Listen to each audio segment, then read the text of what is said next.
Madame, Monsieur, bonsoir. Merci de votre fidélité. Tout juste 18h30 et comme chaque soir, le journal, voici le sommaire. Les enjeux actuels et futurs de la sécurité aérienne débattus à Marrakech. Le 4e Forum international Safer Skies se penche sur les enjeux liés à la gestion des risques en zone de conflit ainsi que l'impact multidimensionnel des conflits sur l'aviation. Il vise à faire de la recherche scientifique et de l'innovation des leviers essentiels du développement durable, de la compétitivité nationale et du rayonnement à l'international. Le programme national d'appui à la recherche, développement et l'innovation a été lancé aujourd'hui à Ben Guerir. Les développements dans ce journal. La page culturelle sera consacrée ce soir à Fatiha Taoussi, une artiste peintre autodidacte dont les œuvres racontent un riche parcours depuis ses débuts en art plastique. Des représentations figuratives et abstraites exposées au Théâtre National Mohamed V à Rabat que nous découvrirons en fin de journal.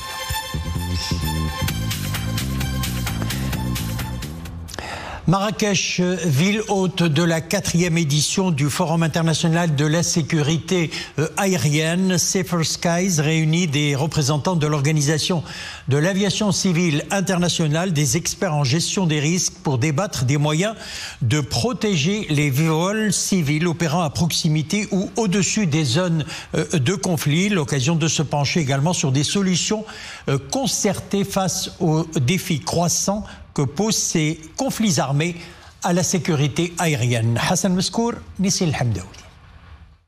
Le secteur de l'aviation civile fait face à des risques en matière de sécurité et de sûreté, dans un contexte marqué par les conflits armés et les tensions géopolitiques.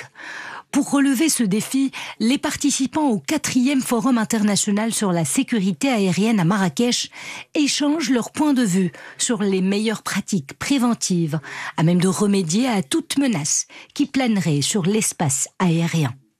L'initiative est partie après l'accident de vol de Ukraine Airlines PS 752 à Téhéran. Il a continué pour prévenir, pour informer, pour créer les conditions de préparation d'États membres pour prévenir les accidents qui sont très sérieux quand ils volent sur les zones de conflit.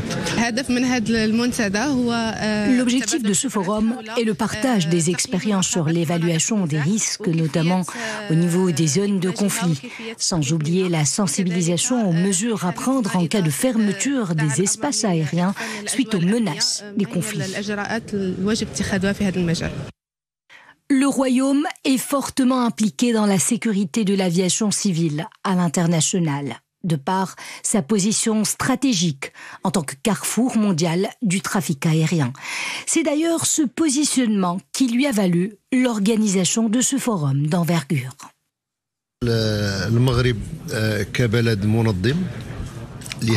L'organisation par le Maroc de cet important événement dit long sur son engagement international en faveur de la sécurité aérienne civile et sa prédisposition constante à accompagner et à soutenir les organisations internationales pour garantir un espace aérien plus sûr et mieux organisé.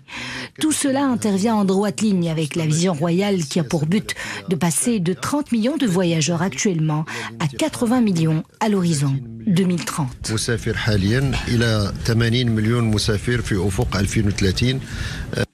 Le forum Safer Skies vient rappeler la nécessité de renforcer les capacités du secteur de l'aviation civile et de privilégier le principe de responsabilité partagée. Le but étant de bien s'armer face aux nouveaux défis liés aux conflits armés et aux risques technologiques ayant un impact sur la navigation aérienne.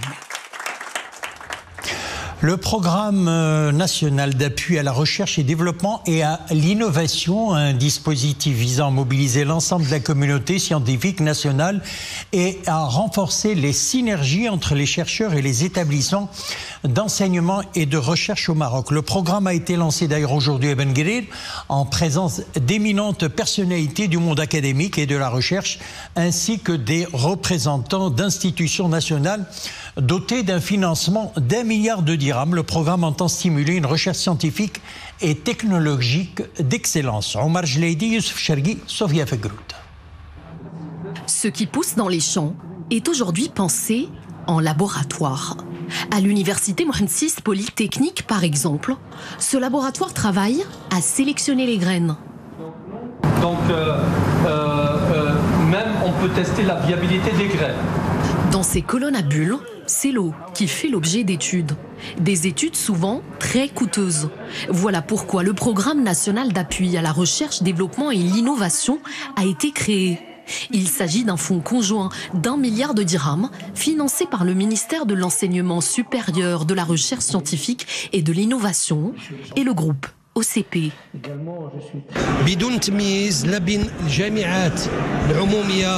La particularité de ce programme, c'est qu'il ne fait pas de distinction entre les universités publiques, les universités partenaires, les universités privées ou les institutions non affiliées à des universités.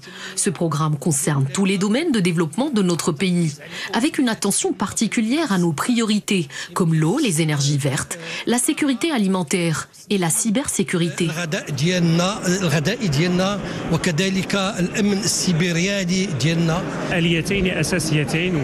Ce programme opéra selon 2 mécanismes principaux, la recherche scientifique appliquée et la capitalisation sur les résultats des recherches pour les traduire en solutions industrielles et économiques qui soient une valeur ajoutée pour notre pays.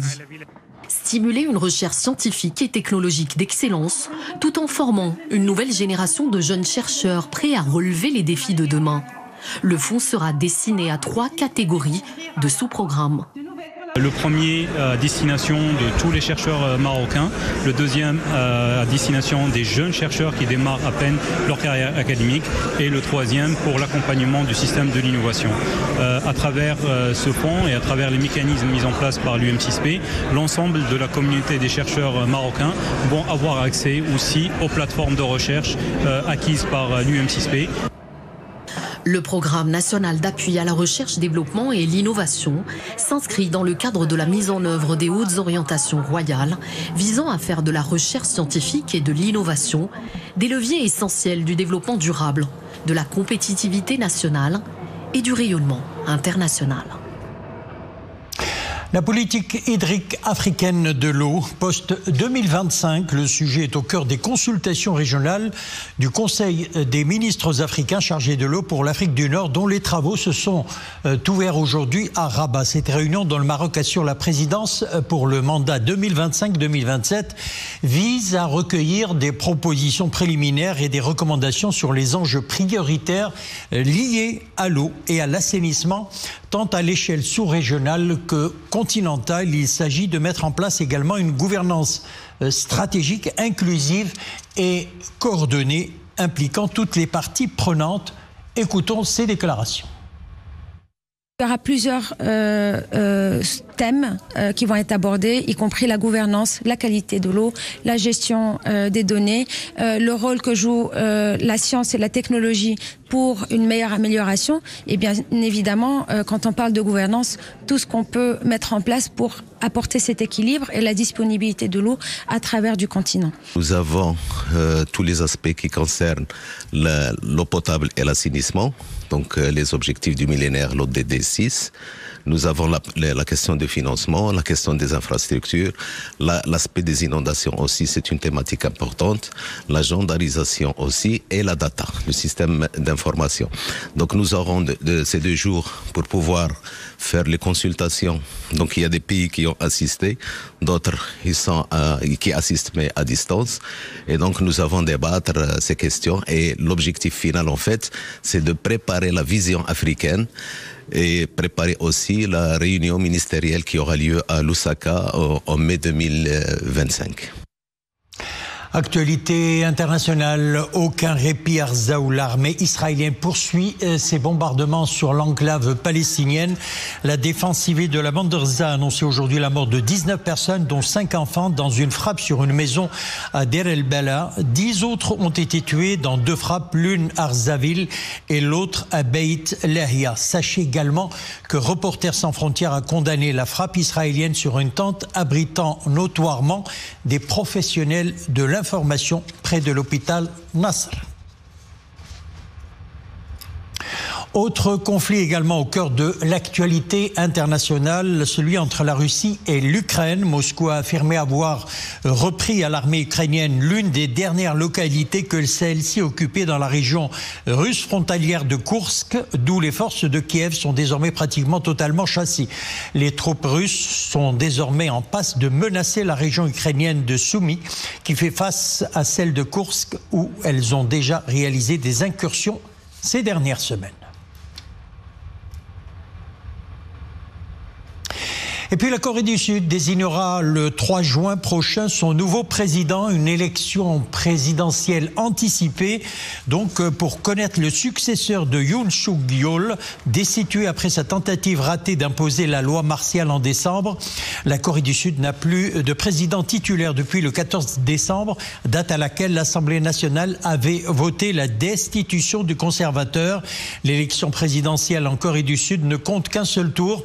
Le vainqueur prendra ses fonctions dès le lendemain, sans la période de transition de 2 mois prévue pour une présidentielle ordinaire. Et nous arrivons à la page sport, sport d'endurance. Premièrement, 39e édition du marathon des sables. La 3e étape a été remportée ce mardi par Mohamed El Morabiti après avoir laissé son frère Rachid prendre l'avantage. Lors de la 2e étape, Mohamed El Morabiti a frappé fort sur cette 3e étape, bouclée en 2h38 minutes et 1 seconde. Il a devancé Hamid Yishou, 2h39 minutes 6 secondes, et Rachid El Morabiti, 2h45 minutes 41 secondes, qui complète ce podium 100% marocain. Le classement général reste extrêmement serré. Mohamed El Morabiti prend la première place, suivi par Hamid Yishou. À la 2e place, le tenant du titre, Rachid El Morabiti, prend la 3e place. Et puis chez les dames, la Française Marilyn Nqash a fait preuve d'une ténacité remarquable en terminant l'étape en 3h15 minutes et 36 secondes, un temps qui lui permet donc de se maintenir à la 6e place du classement général. Parcours, c'est l'intitulé de l'exposition de Fatiha Taoussi au Théâtre National Mohamed V. L'artiste peintre y dévoile ses créations réalisées depuis ses débuts en art plastique. Tout ce parcours fait de découvertes et d'évolutions stylistiques est retracé dans des tableaux regroupant des représentations figuratives et abstraites. Le reportage est signé Hassan Silla et Zakaria Moqimbillah. À voir les œuvres de Fatiha Taoussi, on se rend compte de tout le chemin qu'elle a parcouru en art plastique. Depuis ses débuts dans l'abstrait, elle a fait évoluer son style jusqu'à développer une certaine propension pour des couleurs sombres et parfois pessimistes. Il faut dire que le contexte s'y prêtait à l'époque, avec l'apparition de la pandémie du Covid-19.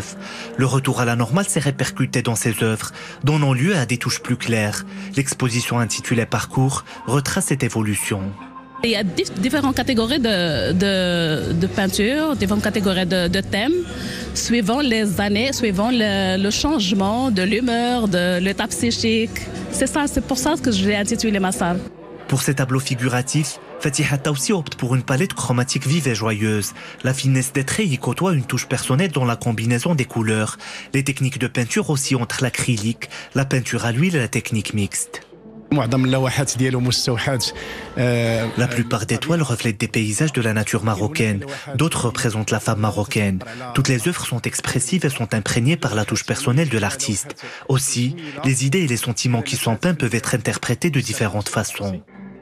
Artiste autodidacte, Fatiha Taoussi dit s'être beaucoup investie pour connaître et appliquer les techniques des arts plastiques. Elle cherche toujours à se perfectionner afin d'être dans l'air du temps. Pour cette cadre de l'Office national de l'eau et de l'électricité, l'art semble être une seconde nature, les œuvres assurant le rôle d'un journal où elle consigne ses pensées, ressentis et rêves futurs. Ce voyage sonore à présent, et là vous devinez que nous allons parler musique, hommage à la force et à la grâce des femmes sous la baguette du maestro Oleg Restkin, avec le talent du violoniste Faiz Kacharov. Le Théâtre National Mohamed V de Rabat transportait hier soir le public de la capitale dans des mélodies du cœur avec des arrangements uniques, un concert qui célèbre la beauté intemporelle de la musique de chambre mêlée à des influences musicales marocaines. Boujma Al-Hfaoui, Hamza Sayeh et Maria Aoued.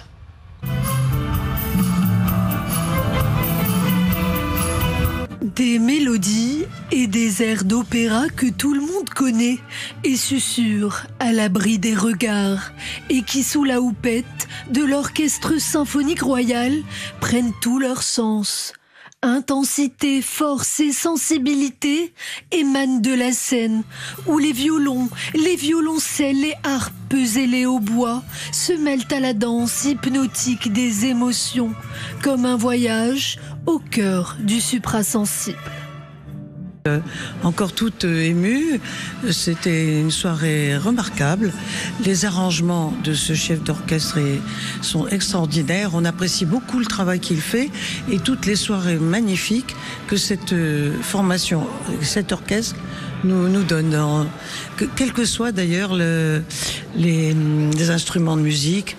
Moi j'aime beaucoup la lyre, la harpe, donc ça m'a beaucoup impressionné.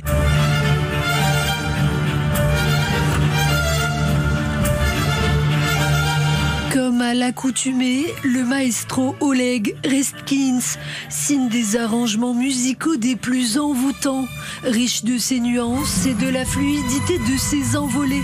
Le célèbre Palladio du compositeur gallois Karl Jenkins se mue alors en une épopée vertigineuse. J'aime tout ce que fait l'Orchestre Symphonique Royal et à chaque fois qu'il se produit, je suis aux premières loges. Comme vous pouvez le voir, je suis une fan de la première heure car j'aime par-dessus tout la diversité de leur répertoire.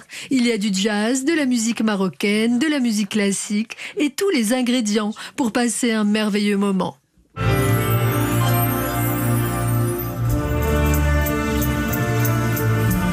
Mélodie du cœur où l'allégorie d'un moment suspendu est glorifiée, loin du tumulte de la vie. Voilà, c'est en musique que nous refermons l'édition. Merci de nous avoir suivis. À demain, le même rendez-vous, 18h30.